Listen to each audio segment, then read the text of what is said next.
the price.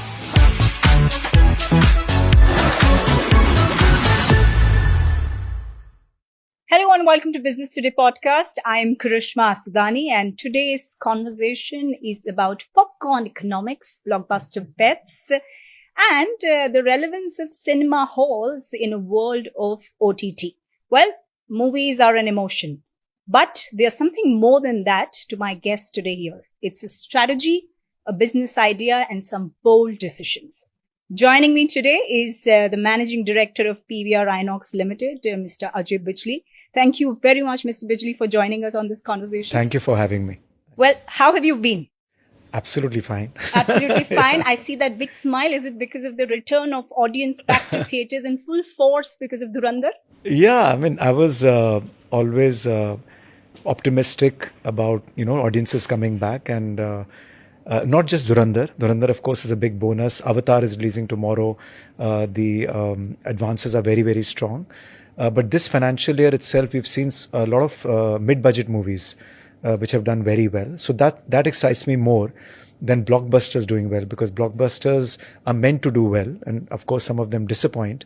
But when smaller movies like Sanyara, Mahavatar, Narsimha, all these movies did exceedingly well, made with very small budgets, great storytelling, and across 300 crores, 400 crores, and audiences, lapped on to these movies.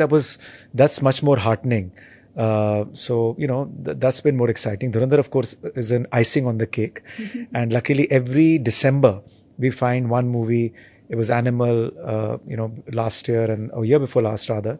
And then you had Pushpa 2. In any case, it was meant to be good. And this time we have Dhurandhar. And but I was smiling even when things were not going okay. Don't worry about that. Yeah, and jamming. and jamming. Yeah. But Mr. Bijli, I was sharing this moment of epiphany with my team just before we started that, when I was a kid, and I have fond memories of this. I and my brother waiting for our mother to take us to a cinema hall on one of those Friday evenings where mom came back from work and she takes us those manual tickets in different colors, black and white, blue, differently representing the seating zone. Yeah. And now paradigm shift. Look, it's become an experience, a luxury experience. Yeah. You have seen it all, and you've not just been the maker behind it, but you've been the person who's experienced it all live. Yeah. Tell me, how has this journey, roller coaster journey been like from, say, 1989 to now? Well, the two things that really excited me way back in 88, 89 was what was happening in the auditorium. So I think I'd gone to see Pretty Woman in Chanakya. And I was amazed at two things. One, what was happening on the screen. And second, what was happening in the auditorium. So what was happening on the screen was a movie that people liked so much that even after the end credits rolled, people were still sitting. And which brings me to the second thing, which is audiences sitting and glued. So these two factors were very encouraging for me. That on the screen, there are movies still being made which connect people to films on the big screen.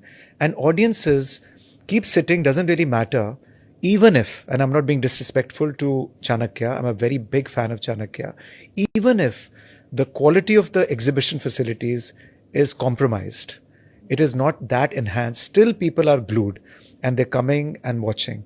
So these two factors is actually what encouraged me that, wow, now if somehow I can improve the quality of exhibition, which means no compromise on sound, projection systems, seating systems, air conditioning, hospitality type service, if we give to the consumers, which is at that time available in Nerula's, a lot of fast food joints had opened at that time. McDonald's was just around the corner. KFC had announced to come to India. So that influenced me, that if we can bring that into the cinemas and really enhance the quality of movie going, then there's bound to be magic that'll happen. I mean, not that optimistic I was, but I was like pretty sure that yes, I think there is, there is an audience in India who would like that enhanced experience. And so that's been continuing since then. So if you're saying 89 to 2026, I still believe that if you focus on these two aspects, that the quality of exhibition on the screen, making it more and more experiential by improving your sound, projection system, seating, everything. And especially in a country like India, where so many films come, and an audience and market which is so large, I think people will keep coming on, and that has been the consistency. That's been one consistent factor in the way we've grown organically and inorganically to keep improving our experience, basically. Great. You did talk about how these were moments of realizations for you then. Tell me, and I'm a 90s kid, so this question does come out of the same experience, that it takes a lot for one to convince their parents to get into a, say, an entertainment or a media business. But for you, it was in the family. You had decided, you were inspired by the fact that you'd convert the single screen theater and made something so big, a business model out of it. Was it more of a Papa kehte hain bada naam karega moment, or was it like nahi roti kapda makan, I will make my own thing? No, it was, I was fortunate that my father and my mom, they were both very encouraging. It was ingrained into me. I just knew that once I finished college, I'll just do whatever dad is doing. So he had a trucking business which was flourishing, and he also had this property, Priya. But I think this story I've told lots of times, so I hope I'm not being repetitive and boring. But of course, in the trucking company, I worked for about a couple of years. From 88, I finished college till about 89, 90. And I thought that was not my calling. I was struggling a little bit. So the next thing I could do as part of the family business was look at the cinema business. And I was just very keen to, prove to my father that I'm not a write-off son, that I will do a good job of that. And so that was really it. Probably if Priya was not there as part of the family business, I would have not got into cinemas. I don't think so. So I was fortunate that Priya the property was part of the portfolio of businesses that I was supposed to look at. And then when I looked at it, I said, wow, why don't I give this a shot and try to improve? I had no inkling that it'll become a business of this scale. It was just to only prove to myself and to my family that this one property, if I improve the facilities and have some sort of differentiation, which was Hollywood movies at that time, because there were so many cinemas in Delhi. 93 cinemas were playing Hindi films, and only 3 cinemas were playing Hollywood films. And I was in a catchment which was South Delhi, more affluent, more prone to watching English movies. I thought maybe there's a good chance that this will be a success.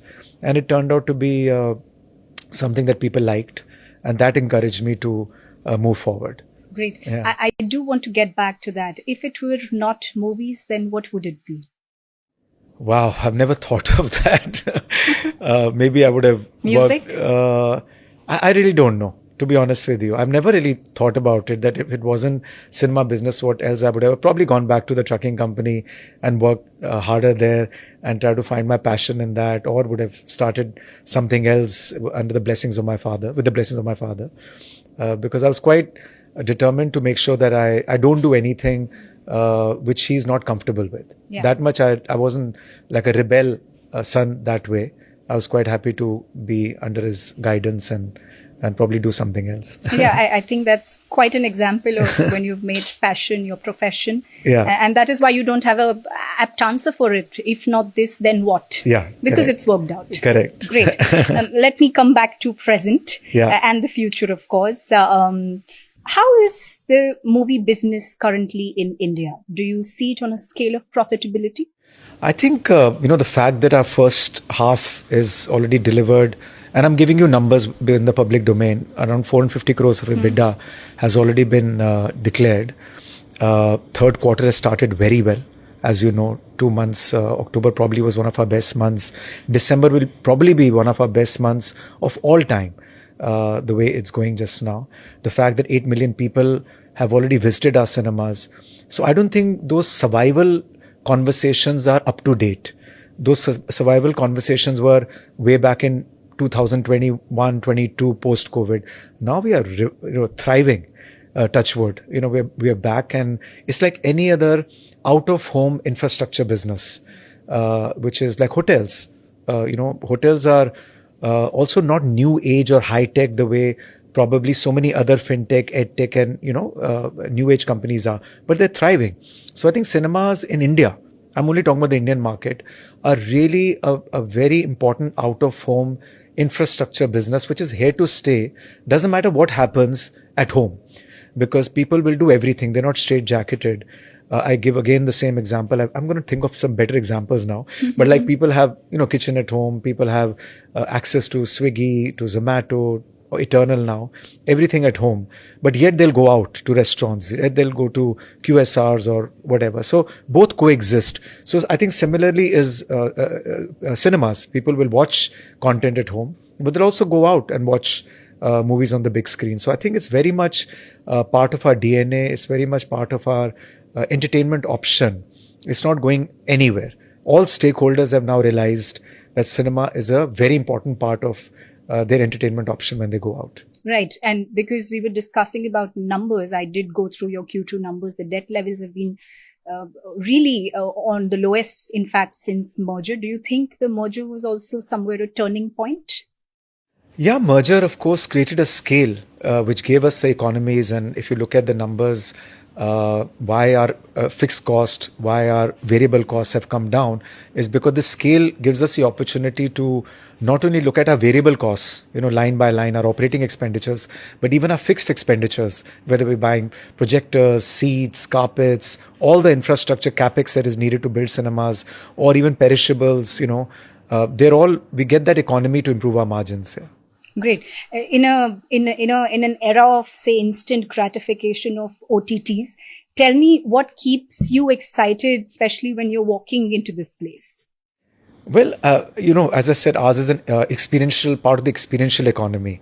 That's the business. So I love it when people enter this place, for example, or they can enter any cinema. We've just opened something in East Delhi, brilliant mall called Elegante, a 5-screen complex. I just love it when people are just milling around in the lobby, in the foyer or atrium of the mall, and they go to a QSR store or a food court. But the moment they enter PVR, which is called PVR Cinemagic, they say, wow, I'm glad I'm here. So I think that continues to remain our mantra, that the wow factor should always remain. When people enter, say, oh, this is an entertainment space I've entered. It's not a shopping space. It's not an F&B space. It's a space of escapism where I can really enjoy. I can transport myself into the world of movies. So that is what keeps me excited, to create spaces which are meant for entertainment. They're meant to de-stress you. I can't control what's happening on the screen. That can be a serious genre movie or a comedy or a horror or anything like that. But at least the environment in which they are sitting should be really pleasing. Which means that there is always a wow factor on cards. So what are you planning for 2026? Wow, again, keep pushing the envelope on everything. So these new cinemas that we're talking about, they have a lot of offerings beyond F&B. So and the foyers will, they're open foyers first of all. So the ticket checking is only happening at the auditorium doors. So people they don't need a ticket. They can go in. I think there's a nail bar, there's a perfumery we've done. There's some outlets to buy some impulse purchases. Pool table, some gaming zones. Lots of things are there. So I think we keep pushing. This is a new experiment that we've done in 2 or 3 of our properties, which is really doing very well. And we'll keep pushing the envelope and seeing that what else can be done. Luckily, technology guys are also helping us a lot. So new LED screens are coming. Even in the auditoriums now, you may not be needing projection rooms. The LED screens themselves will give such good quality that again experience will improve. Screens are not only in front of you, they're also on the side panels. Auditoriums will become much more immersive. So I'm just happy that I don't have to keep pushing the envelope. The technology guys are also pushing the envelope to make the environment inside an auditorium highly, highly differentiated to watching anything on your mobile devices, your iPads, or seeing it at home. So that's the whole idea, that people say, this I can't get at home, or this I can't get on the go. Yeah. So if they see that difference, I think the difference is very obvious. And if the difference was not obvious, then with the grace of God, we wouldn't have got 8 million people and not get 16 million people that we're going to be probably getting this year. Because people are seeing the difference between watching content anywhere else and watching it at PVR INOX cinemas. Yeah, and you've been experimenting. I remember the AI initiative that you had taken, I think, mid this year, in terms of booking tickets, which makes it also way more comfortable for a person who's confused which movie to watch. Yeah, I mean, because there are so many cohorts we realized, and it's not a one size fits all consumer base that we've got. So if you're somebody who's fond of, I don't know, comedies, if I keep bombarding you with marketing messages to see a horror movie, you'll say what's going on. You'll probably block it. So I think we use Salesforce to basically identify different cohorts. What do they like? Of consumer base that we have got, and then only giving them targeted messages and marketing so that it becomes much more meaningful marketing rather than just bombarding them with messages which are not meaningful. So I think AI, we've just done another workshop to go even deeper into trying to see the heterogeneous nature of the consumer base and the Indian economy. I mean, it's like crazy. You have people like we're sitting who are happy to pay 1,500 rupees for an experience, and there are people who only want to watch at 150 rupees. So how do you then, address the needs of both and yet make the cinemas not only affordable but aspirational as well? Because even in a small town, he should feel proud to take his family to a PVR and yet not have to pay more than 150 rupees per family member. So I want to make sure that we are both aspirational and affordable. Right. So that's the positioning. While I do get that, Ms. Bijli, there's been some skepticism in the market in terms of families finding, say, the pricing a bit higher for tickets or even, say, F&B. Does that demotivate or is that a challenge when it comes to footfalls? Well, if you look at our results, our average ticket price is 259 rupees. I think for 259 rupees, getting an experience the way we are giving, if it was a problem, then we wouldn't have got the number of people that we've got.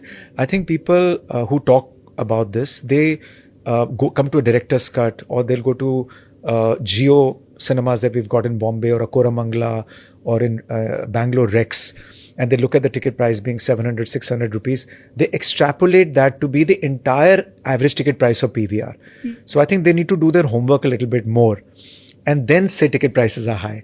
Because I don't think ticket prices are high for at all. Because as I said, you can look at our published data, 259 rupees for an experience that we get, I don't think it's high. But for that 259 ticket, the popcorn will still cost 400? 159 rupees. 150. Yeah, again, the 400 ticket popcorn price, again, you're taking off a high-end cinema.